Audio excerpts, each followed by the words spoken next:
Walter came with the building. That's how I explained him to people when they asked. Not that many people asked anymore. The regulars at Marsh's road stop had long since accepted Walter as a fixed feature of the landscape. Like the broken jukebox in the corner that I never had fixed because it only played 3 songs, and all 3 were ones I liked. Or the long crack running across the ceiling above booth 4 that I'd been meaning to patch since 2019 and had since decided gave the place character. Walter occupied the space near the heat vent behind the counter with the same permanent authority as both of those things. He was 11 years old, gray from the muzzle back to about his shoulders, and of a breed that 3 separate veterinarians had declined to specify with any commitment. The best assessment offered by Dr. Avery Holt at the Callaway Animal Clinic, with the careful language of a man who did not want to be held to anything, was that Walter represented a confluence of large, working dog bloodlines, so thoroughly intermixed that the result was effectively its own category. He was about 82 pounds when he was eating well. He had a long, slow tail that moved like a pendulum when he was interested in something, and not at all when he wasn't. His eyes were amber and entirely unhurried. He had, to my certain knowledge, never been in a hurry about anything in his life. I had been running Marsh's road stop for 19 years. Since the spring, my mother decided she was done with it, and signed it over. In the same afternoon she announced she was moving to Phoenix. The diner sat on Route 9 outside Callaway, which was itself 20 miles outside Fort Rennick, which was one of 3 garrison towns that had gone up in the last decade, as humanity's relationship with the wider galactic community had shifted, theoretical to inconveniently concrete. The road got military traffic, mostly supply convoys, off-duty garrison personnel, on their way to and from town, the occasional diplomatic transport, moving between Fort Rennick and the transit hub that had been constructed on the old county fairgrounds outside Merrick. It also got farmers, long-haul drivers, and once a week, weather permitting, a man named Cass Eldon, who drove down from the ridge in a truck with no functioning passenger side window and ordered black coffee and 2 slices of pie and didn't say much beyond what was strictly necessary, which I respected. The diner itself was nothing remarkable. Long counter with 8 stools, 4 booths along the window wall, 2 four-tops in the middle, a grill you could hear from the parking lot on cold mornings, and the jukebox. I had painted the walls the same shade of pale green they'd been when my mother ran the place, because I had repainted them once, in 2009, in a color called Quiet Sand, and the regulars had complained about it for 4 months until I went back to pale green. The regulars had opinions. I had learned over 19 years which opinions to act on and which to absorb and file.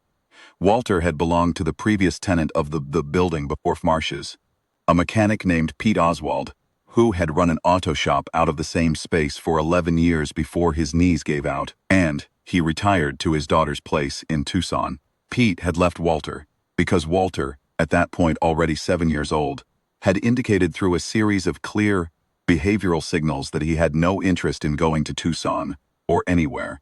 He had lain down in his spot by the heat vent with an air of conclusion, and Pete had looked at him for a long moment and then looked at me and said, "The dog came with the building, Della." And I had said, "All right, Pete," and that had been that. Walter had been my dog officially for 4 years. He took to the transition without observable difficulty. He had probably taken to every transition in his life the same way, by lying down in whatever was the warmest spot available and waiting for the world to adjust around him. He was friendly, technically. He would accept petting from strangers with a dignified patience that read as more generous than enthusiastic, the way a sitting judge might accept a handshake, acknowledging the gesture without being particularly moved by it. He didn't beg, didn't bark unless something was genuinely wrong, and had never, in my 4 years of knowing him, shown any particular interest in conflict of any kind. He liked warmth. He liked the specific brand of dry kibble I'd switched him to the previous, which he would eat with steady, methodical attention. He liked lying near the door in the early morning when the sun came through the glass, at a low angle, and lay in a bar across the floor, and he would position himself in that bar with the geometric precision of long practice. He liked the spot behind the counter, when the sun moved off and the vent came up, And he liked the booth by the window, on slow afternoons when the light was flat and there was nothing much going on. He organized his day around warmth and proximity, and the particular quiet of a place that was never entirely silent, but ran at a consistent, predictable register. He was by any reasonable measure a very boring dog. That was, I would come to understand, rather the point. I should say something about the regulars, because they matter to understanding Walter, and because understanding Walter without understanding how he sat in a room requires a reference point that only people who spent time in his room supply. Cass Eldon, already mentioned, drove down from his ridge property Tuesdays, weather willing, kept goats and ran some timber. 63, gray, quiet in the specific way of people who live alone by choice and have made good terms with it.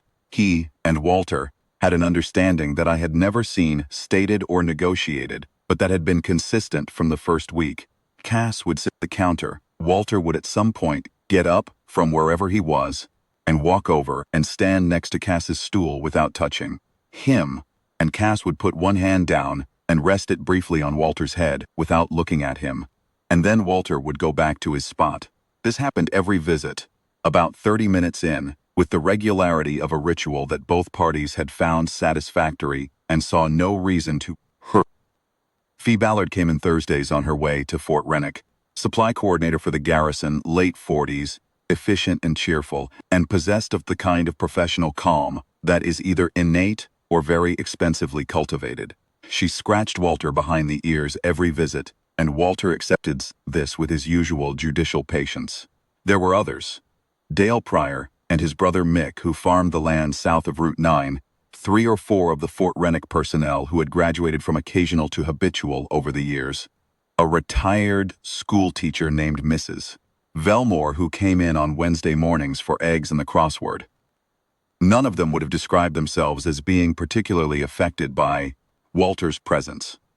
But I had noticed over 4 years that certain things were consistently true in the diner when Walter was in it and inconsistently true when he wasn't, which wasn't often because he almost never left, but happened a few times a year when I took him to Dr.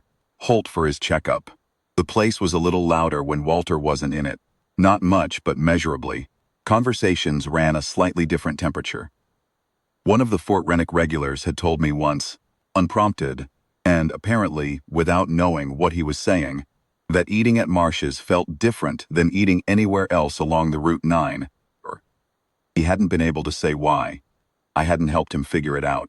The first survey drone came on a Tuesday in late October. I was behind the counter doing the morning setup, coffee on, grill preheated, the salt and pepper shakers refilled, and returned to their positions along the counter.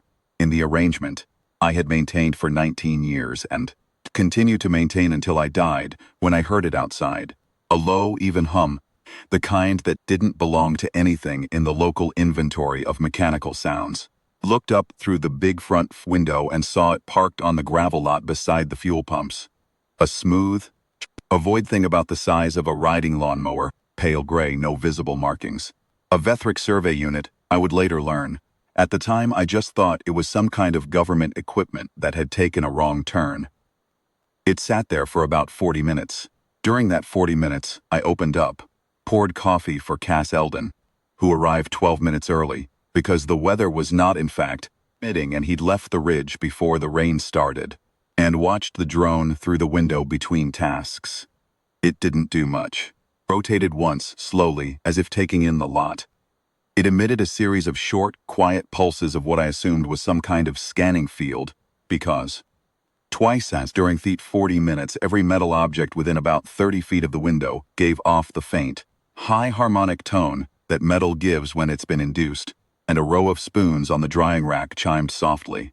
Per time the pulse came, it was directed, sharper, and for about 4 seconds the air in the diner had a quality I couldn't name.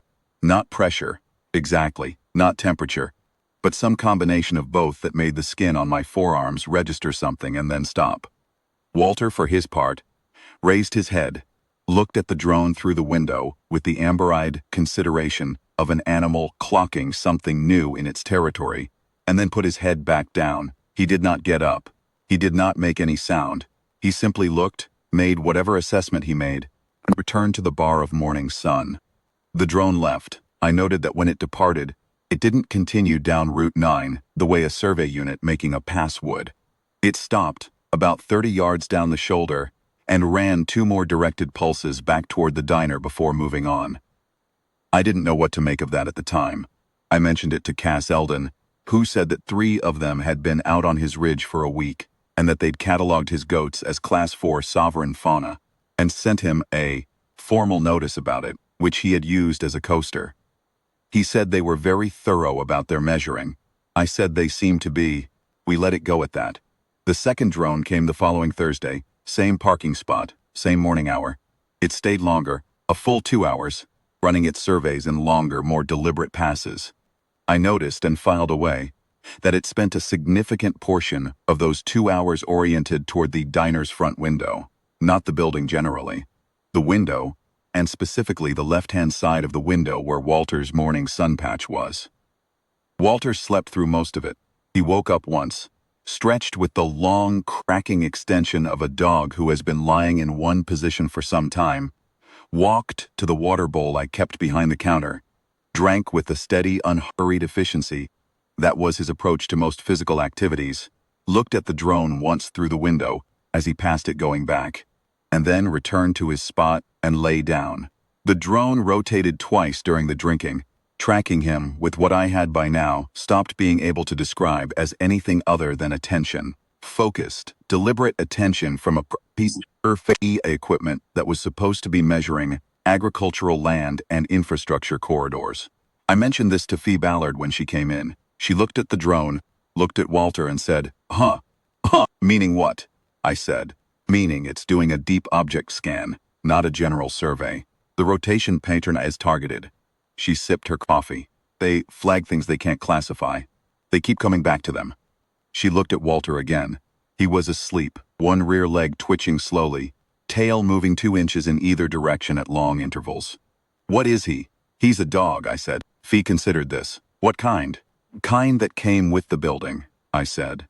She didn't have anything immediately useful to add to that, but she did, apparently, mention it to someone at Fort Rennick, because 2 days later I got a call from a woman who identified herself as Survey Liaison Petra Haast with the Joint Assessment Office, asking whether I had been visited by Vethric survey drones, and whether I had any livestock or working animals on the premises. I said I had a dog. She said the Vethric Bureau had an unclassifiable biological signature at my address, and they were required to follow up on any flagged signature within the Route 9 corridor, under the terms of the Infrastructure Survey Agreement. I said the dog's name was Walter and I'd had him 4 years, and he had previously belonged to an auto mechanic. She said she'd be sending a team. I told Walter about it that evening. He was in his heat vent spot, listening with the patient attention he gave to the sound of my voice when I talked to him, which I did more than I would have admitted to most people. He looked at me with the amber eyes, and his tail moved twice. I said they were coming to measure him, and he seemed to receive this information the same way he received most information about the future, as something that would arrive its own time and could be responded to then. The team arrived on a Monday morning in a gray panel van with Joint Assessment Office decals on the side and 3 people in it. Survey Liaison Haast was a small, brisk woman in her 40s, with the harried look of someone who had been processing paperwork about unusual biological signatures for longer than she'd intended to spend on that career path.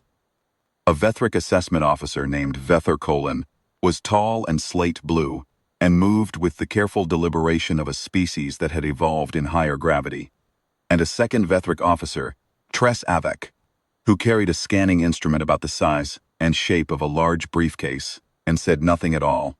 For the first 45 minutes of the visit, it was 7:45 in the morning. I had coffee on and the grill going. Cass Eldon was in his usual spot. 2 soldiers from Fort Rennick were in the back booth, with eggs and toast.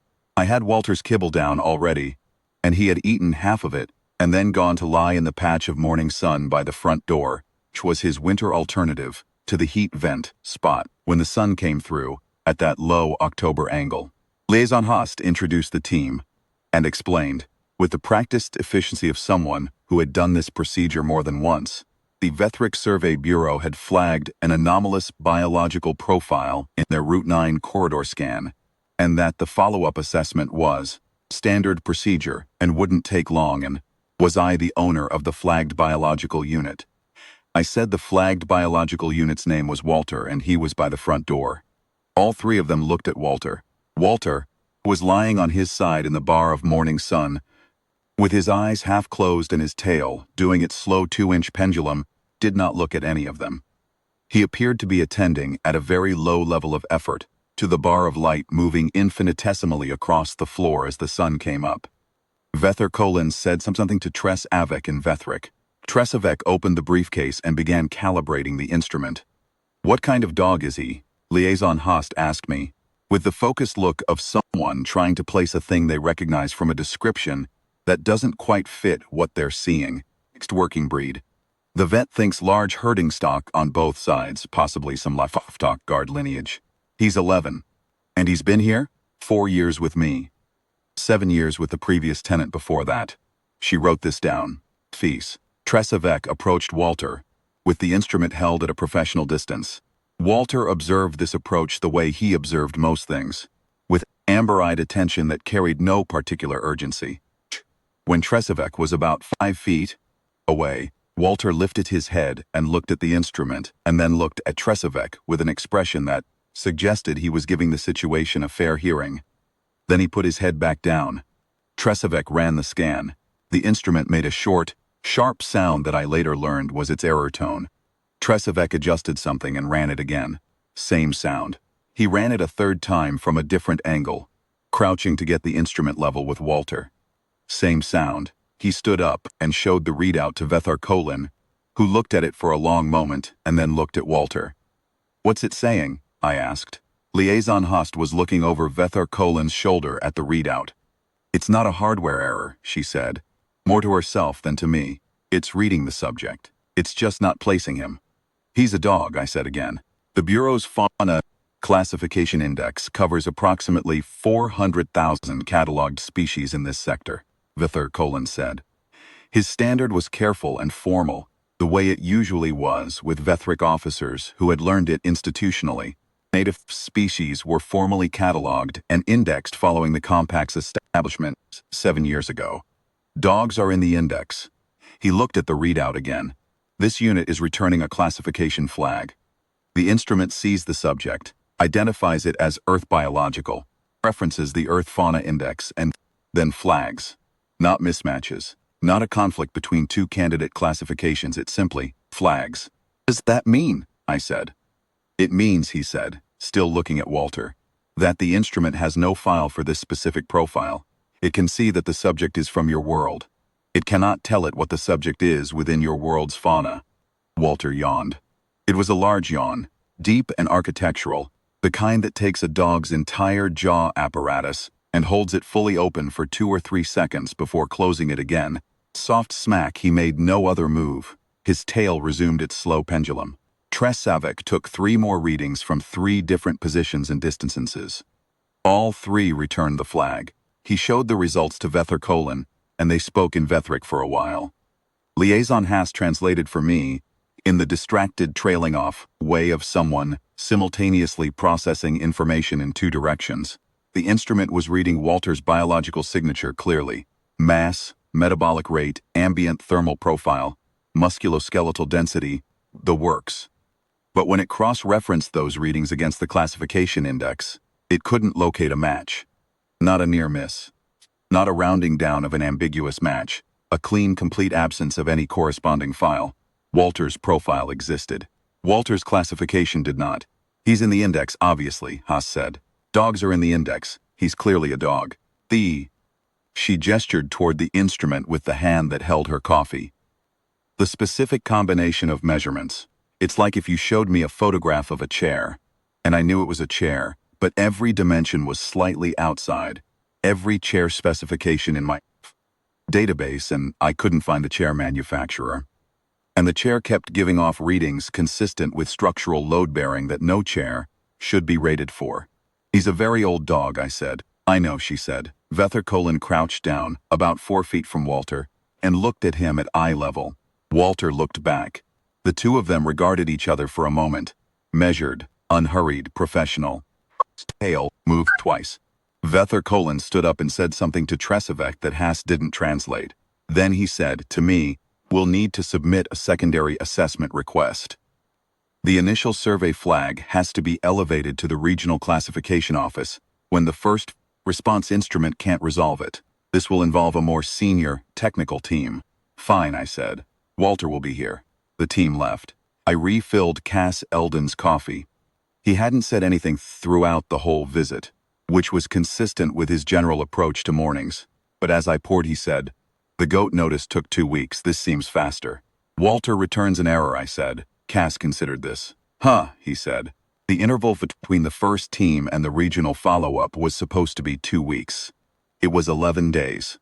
I noticed the compressed timeline and filed it. In those 11 days, 3 things happened that I noted but didn't connect until later. First was that the Fort Rennick garrison issued a discretionary advisory to personnel traveling Route 9, recommending that anyone with questions about Vethric survey activity in the corridor direct them to the Joint Assessment Office, rather than engaging survey equipment directly. The advisory was routine in form. The garrison put out 3 or 4 a month, but Fee Ballard mentioned it, specifically when she came in that Thursday, which meant she thought it was relevant. The second was that a Vethric diplomatic transport stopped at Marsh's on the Wednesday of that interval, which was unusual. Diplomatic transports used the transit hub or the garrison-adjacent facilities, not roadside diners. People came in, 2 Vethric security officers and 1 Vethric official in the kind of formal-grade attire that I'd only seen on the diplomatic staff who moved through Fort Rennick. They sat in booth 2 and I took their order, required the translation tablet I kept behind the counter for exactly these occasions, and served them without incident. Walter, who had been in his vent spot, got up when they came in. Not urgently. He stood up, stretched his front legs out in the long, low way he stretched when he was waking from a rest, and then walked out from behind the counter and crossed the diner floor and sat down, approximately 6 feet from booth 2, not at the table, not approaching, just present as a fact of the room. He looked at the 3 Vethric officials with the calm, unhurried regard of an animal that has assessed a situation and found it within normal parameters. The 2 security officers went very still, not tense, still. The specific stillness of trained people whose bodies have made an instinctive decision that a particular situation warrants monitoring. The official looked at Walter for a long moment and then looked at me. What is he? She asked. Standard was better than the assessment teams. Conversational, which meant field experience rather than institutional training. Dog, I said. Mixed working breed. He's friendly. She looked at Walter again. Walter's tail had started its slow movement. He wasn't doing anything. He was just there, sitting on the diner floor in the mid-morning light, existing with the low-intensity authority that was.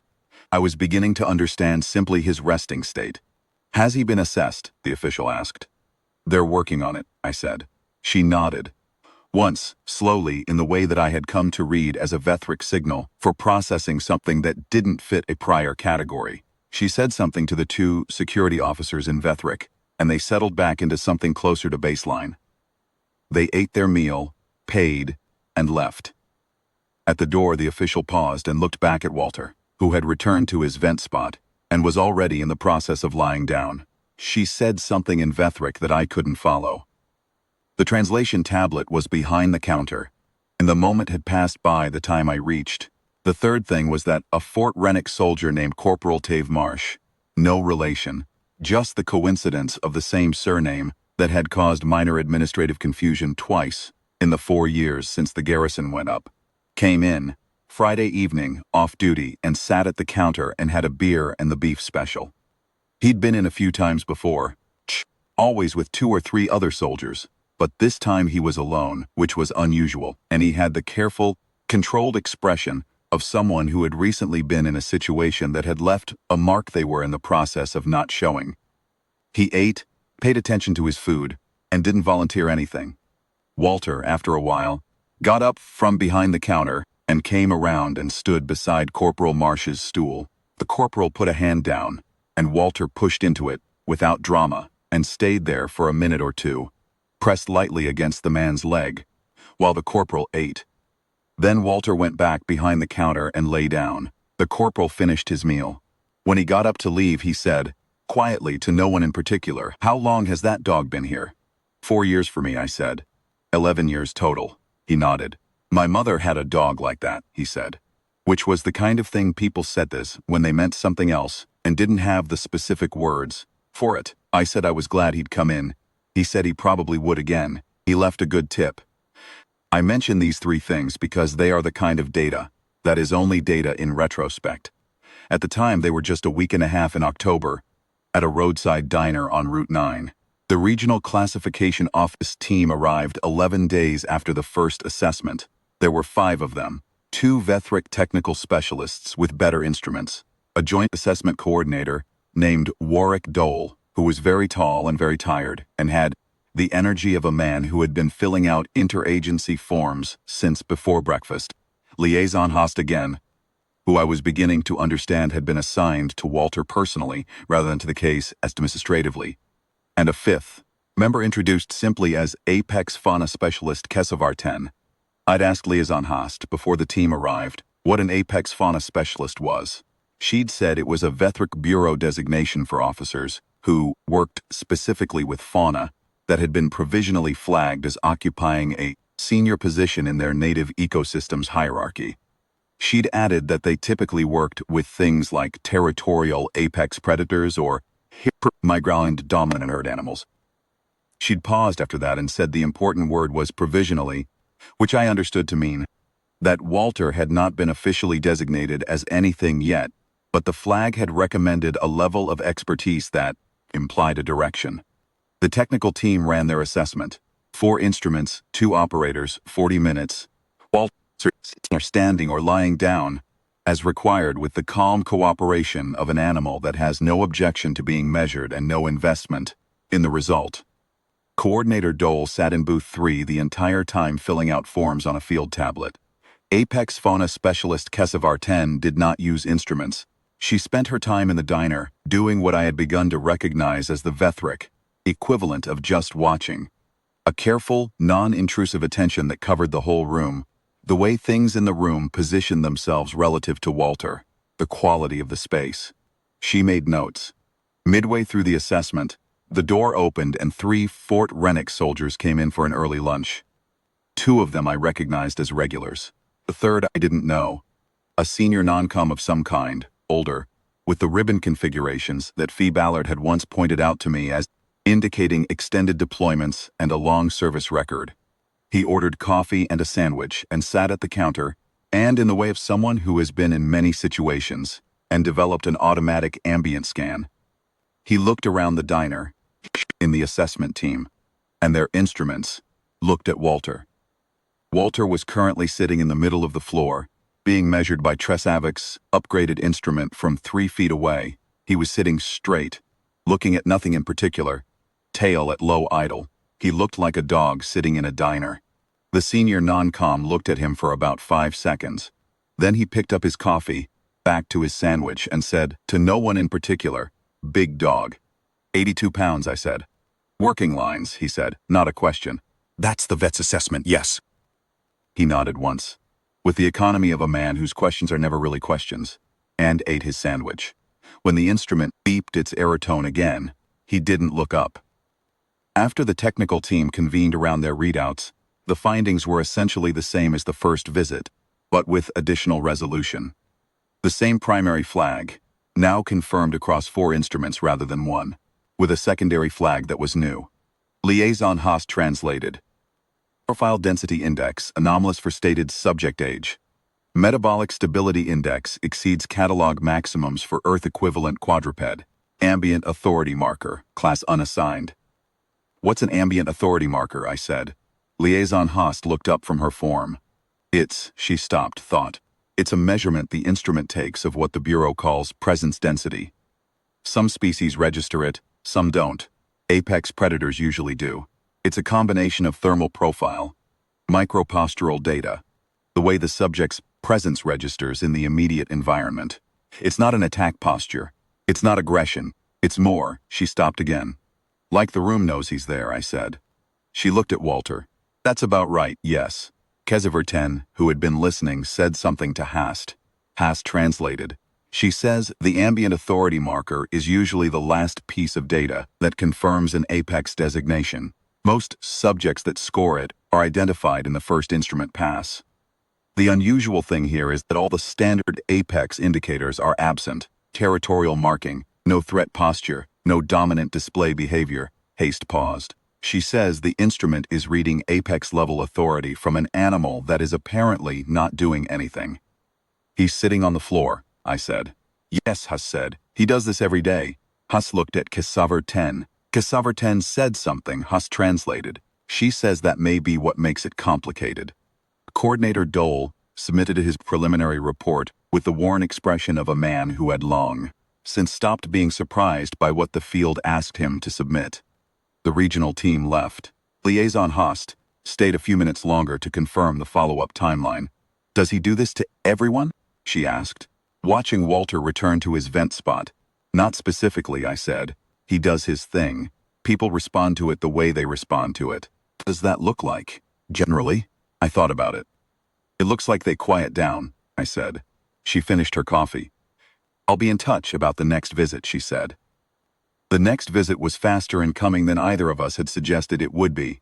8 days after the regional team, I got a call routed through the Transit Hub's priority channel from a joint assessment official named Commandant Liaison Hera Voss, who said she was coordinating a special assessment elevated from the Regional Classification Office to the Bureau's Exceptional Fauna Division, and that she wanted to confirm the biological subject was still in residence at my address. I said yes, Walter was still here. She confirmed a visit for the following Monday. I told Fee Ballard about it at Thursday breakfast. Fee had moved, in the intervening weeks, from mild professional interest in the Walter situation to something that looked a lot like proprietary excitement. She had been following the Joint Assessment Office's internal communications about the flagging through her supply coordination role, and she had a more specific picture of what was happening than I did. She told me, over eggs and coffee, that the Vethric Bureau's Exceptional Fauna Division handled exactly 3 categories of cases. Fauna provisionally flagged as of intercompact biological significance, fauna that had produced 2 or more cascading instrument errors across different assessment teams, and fauna that had generated what the Bureau called a recursive flag. When the system flagged a subject, submitted the flag for senior review, and the senior review instrument flagged it again, producing a loop that the automated system could not resolve without escalation. That's never happened with a domestic animal before, Fee said. He's a dog, I said. I know he's a dog, Della. He eats kibble and sleeps by the heat vent. I know he does. She looked at Walter, who was eating the second half of his breakfast with his usual steady attention. That's sort of the thing, isn't it? She said it like a statement. Not a question, which I appreciated. I refilled her coffee and didn't say anything more. The weekend before the Exceptional Fauna Division visit was a quiet one on Route 9, which was the kind of quiet that felt like a held breath. I'd had 3 separate calls from the Joint Assessment Office in the preceding week, routine confirmation calls. Procedurally, frequency suggested something less than routine was being organized. Fee had sent me a message Friday evening that said only, Monday is going to be a bigger group than you're expecting. Make extra coffee. She didn't elaborate, and I had learned not to press Fee when she left things at that. On the Saturday, 2 Vethric military officers came in for lunch. I recognized the rank from the Garrison Protocols pamphlet, not assessment staff or diplomatic personnel, but Vethric Compact Military, the combat arm designation, which was a different institutional branch from the survey and diplomatic tiers I'd been dealing with. They were in what passed for Vethric off-duty attire, which still looked more structured than most humans' dress uniform, and they moved the way military people move regardless of species, economy, spatial awareness, the automatic back-to-the-wall positioning when they took a booth. They ordered off the menu via the translation tablet. They handled themselves without asking for help, which told me they'd been in the field with humans for a while. They ate between themselves in Vethric at a low volume and were, by every measure, Unremarkable customers. Walter was behind the counter in his vent spot when they came in. About 15 minutes into their meal he got up. In the casual way he got up. When something in the room had crossed some low threshold of his attention, and walked out from behind the counter, and stopped in the middle of the diner floor, and looked at the two officers. Both of them went still. Shh. Not the uncertain stillness of the assessment teams, who were still when their instruments returned unexpected readings. Shh. This was a different kind of still. The trained stillness of combatants, who have encountered something in their environment that their bodies have, assessed as requiring their full attention, and who have had the discipline to make that assessment invisible. The kind of still that doesn't look like anything at all if you don't know what it is. Walter looked at them for about 4 seconds.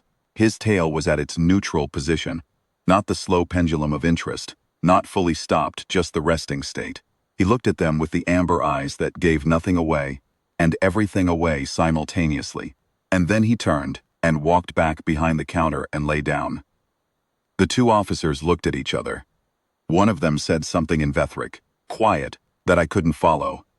The other one nodded once, in the slow way of someone confirming a conclusion they'd already arrived at independently. They finished their meal without further incident. When they paid, the one who'd spoken, the more senior of the two, I thought, from the rank markers I'd been learning to read, looked past me to where Walter was lying in his vent spot. He is stationed here?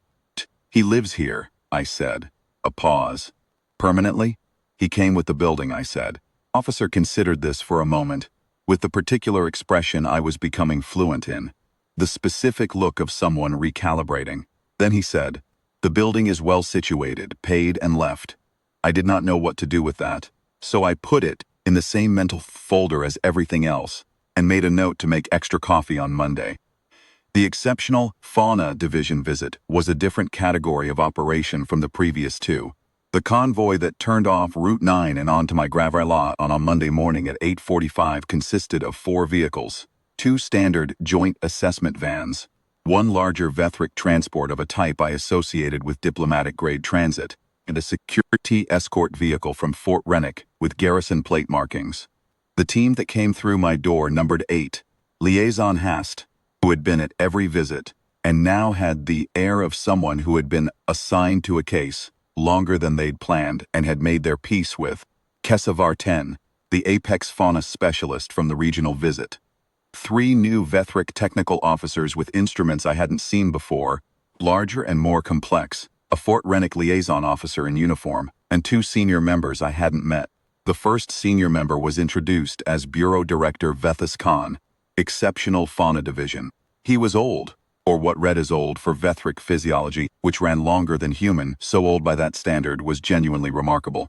Tall, darker scaled than the slate blue of the standard officers, with a stillness in the way he moved that spoke of the particular economy that comes with age and a very long career of paying attention to things. The second senior member was introduced as Compact Observer Sareth Venn. Liaison Haas told me, in a quick aside while the technical team was setting up, that Compact Observer was a designation for an official who attended assessments, not to conduct them, but to witness them for the Compact's formal board. A Compact Observer was what the Compact sent when it needed something in its permanent archive.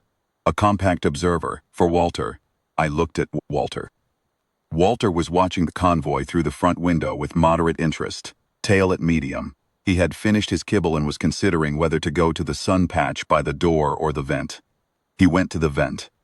I took my apron off, hung it on the hook behind the counter, and told Cass Eldon, who had arrived at his usual time and was drinking his first coffee with the stoic tension of a man who had decided to observe whatever was going to happen without letting it interfere with breakfast, that I was going to get Walter's lead. You don't have to do that, Hayes said. He doesn't need to be restrained. I know, I said. It makes people more comfortable. I got the lead, an old leather one, the keeper's ring worn smooth from 4 years of daily use, and snapped it to Walter's collar.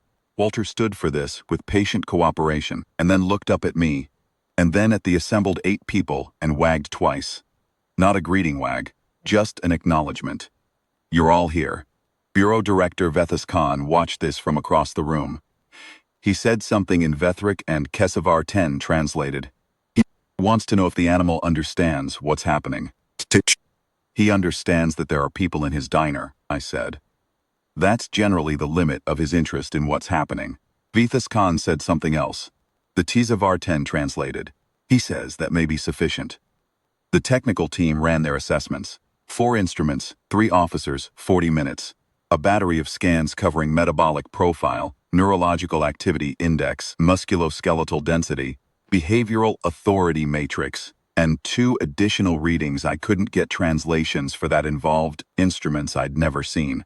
Walter sat through all of it, then stood when they wanted him to stand, then lay down and let them scan him at close range. Compact observer Sareth Ven stood against the far wall throughout, making notes in a small record tablet, never speaking, watching with the particular quiet attention of someone whose only job was to see things accurately. At one point during the assessment, midway through, Bureau Director Vethas Khan walked slowly to Walter's rug. Walter was lying down at that point, being scanned from above, and stood next to him and looked down at him for a long time. He didn't say anything, he just looked. Walter looked back up at him with the amber eyes, tail doing the slow pendulum. After about 30 seconds, Vethas Khan walked back to the technical team and spoke to them in Vethric, and whatever he said changed the quality of the room slightly, in a way I felt rather than heard. At the end of the 40 minutes, the technical team convened around their readouts.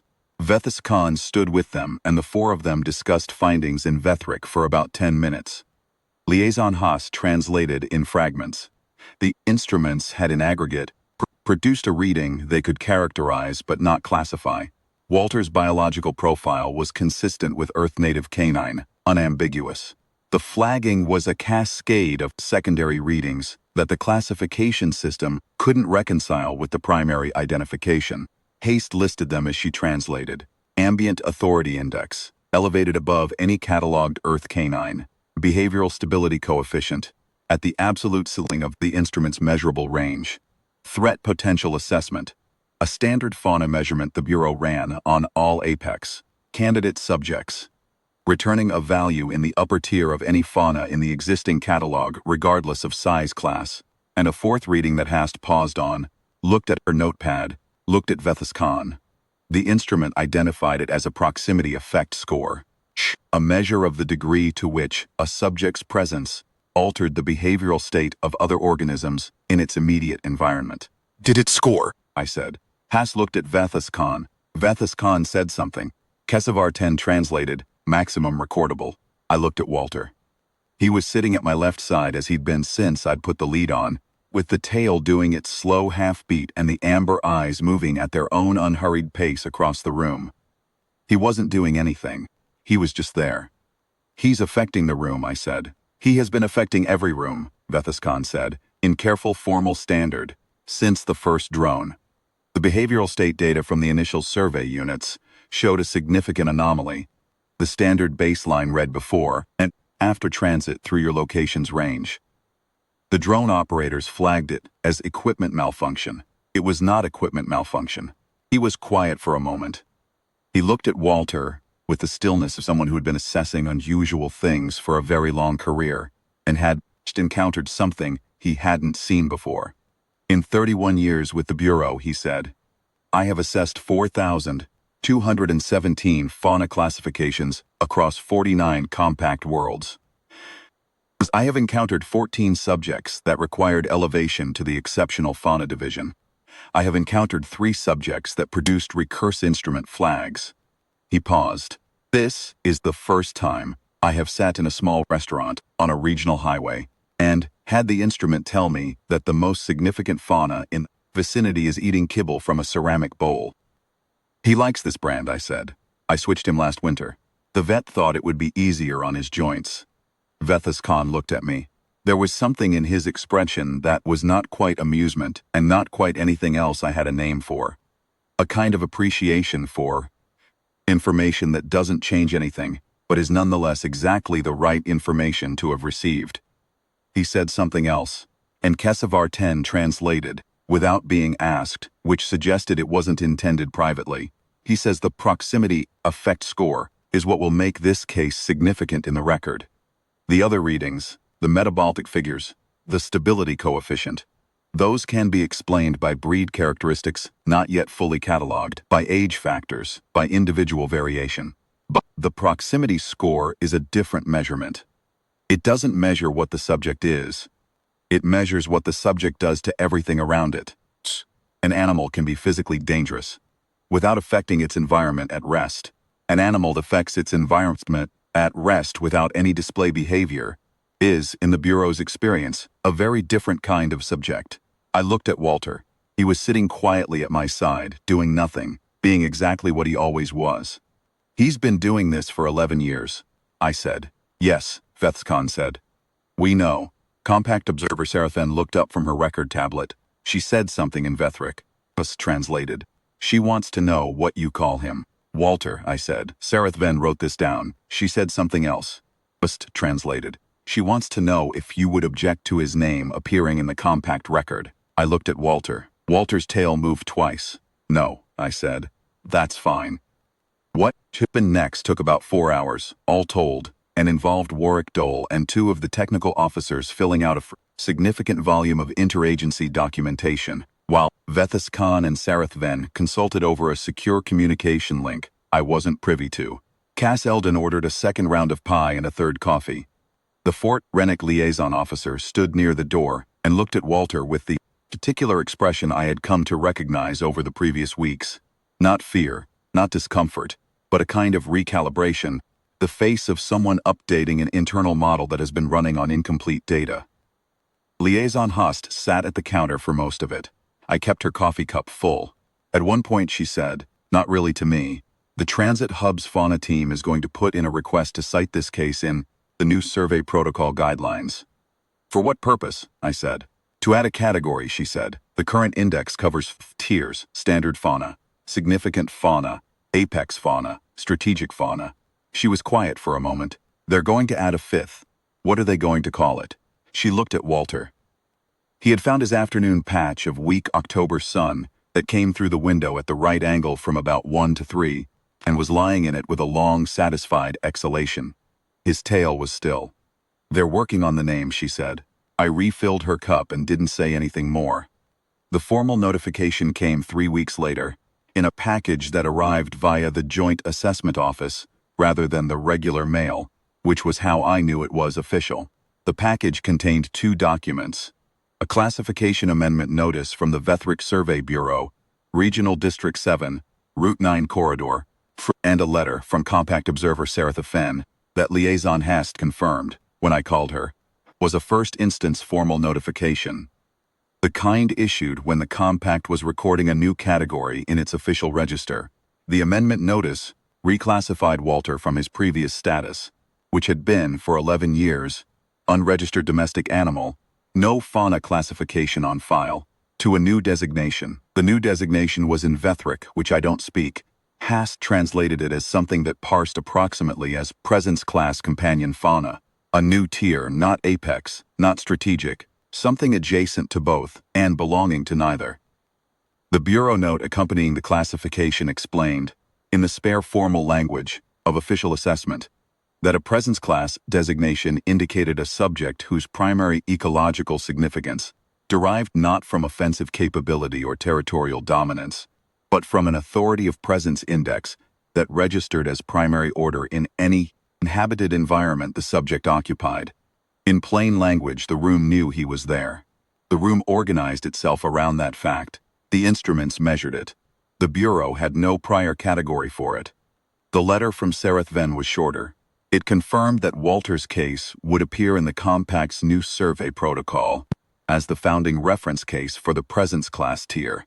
It confirmed that his name would appear in the record. It thanked me, in the formal Compact phrasing that Hast said translated more closely, Kanes.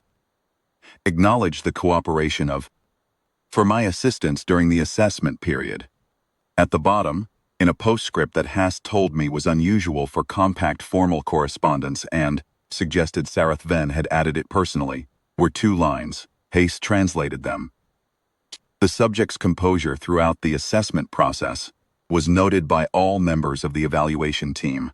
We have not previously encountered a subject who appeared less concerned with the proceedings than the proceedings were with him. I read that part twice. I put both documents in the folder I'd been keeping: Haste's cards, the interagency notices, the follow-up timeline confirmations, the formal amendment, and put the folder in the filing cabinet behind the counter between the health, inspections records, and the insurance paperwork. It seemed like the right place for it. Walter was in his spot by the heat vent. He had been there since about 2. When the afternoon sun moved off his window patch, and the day's warmth settled into the vent's steady output, he was lying on his side, one rear leg extended, the tail doing its slow 2-inch movement in the comfortable background rhythm of a dog who has no particular concerns. His eyes were closed. I refilled the salt and pepper shakers and put them back in their positions.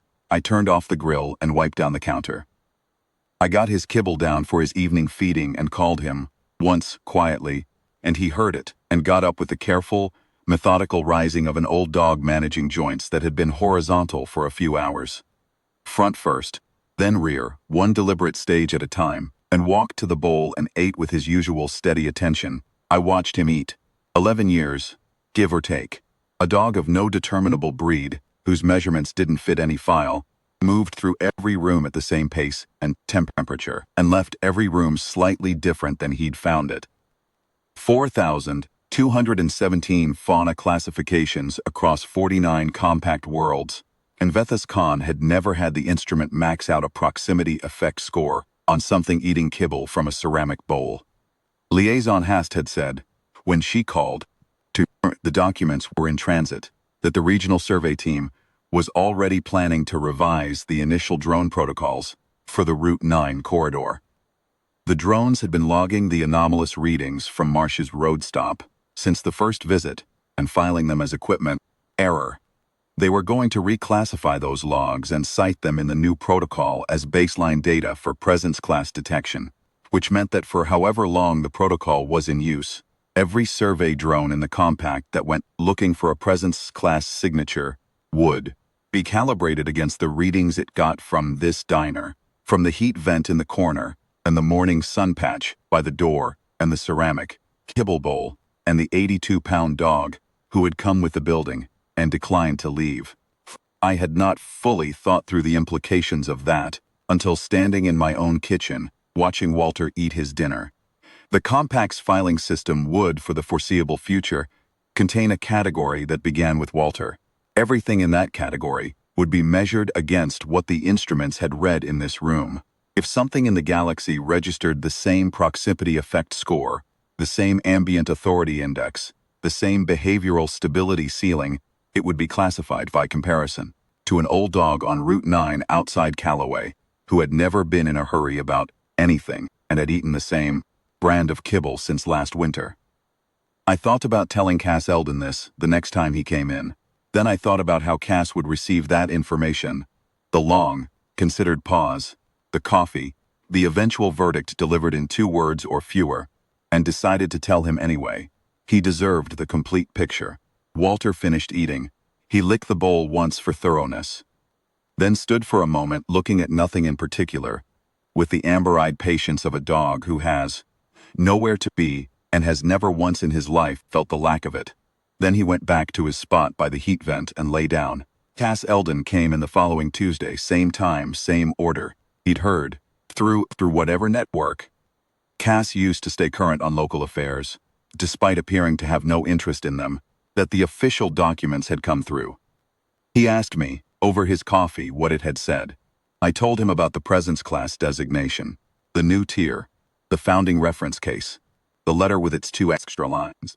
Cass drank his coffee. He looked at Walter, who was in the sun patch by the door, tail at low idle, eyes at half-mast. He said, "What do they actually do with a founding reference case?" "Apparently they use it as the baseline," I said. "When they assess anything else in that category, they compare it to Walter." Cass was quiet for a moment. "That seems like a high bar," he said. "It's Walter," I said. Cass finished his coffee, put down the mug, and looked at Walter one more time. And Walter looked back at him with the even amber regard of a dog who has been looked at for 11 years by people trying to figure out exactly what they were looking at and has never felt any particular need to help them along. Huh, Cass said. He paid for his coffee and his pie, left the same tip he always left, and went back out to the truck with no passenger side window. I heard it start, and the sound of it on the gravel, and then the highway. I put the tip in the register and went back to the morning setup. On. Grill preheated, salt and pepper shakers in their positions, Walter in his spot, everything in its right place.